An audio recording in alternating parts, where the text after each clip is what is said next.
This has been an incredibly tense time over the last half hour or so. This is where a lot of the protesters gathered to hear the announcement. It went completely silent as people listened on a car radio to hear if Darren Wilson was going to be indicted. And when he wasn't, for a moment there was complete chaos where some protesters rushed towards the police. The police suddenly came out in lines of police in riot gear.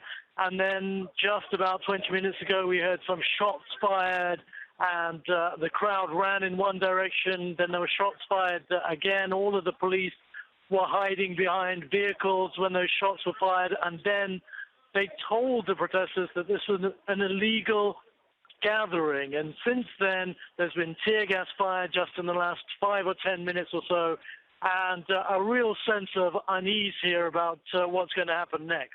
I'm just running the entire crowd has just been spooked by something, and nobody's quite sure why. We all ran along the street, so I'm afraid I just missed that question. But again, it's just calmed down again. That noise in the background may be fireworks, but there are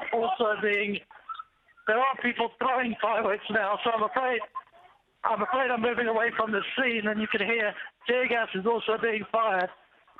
Very close to where I am now. In fact, the tear gas canisters just landed right beside me. So I'm moving as fast as I can along with everybody else. People around me choking on the tear gas. So a very fluid situation.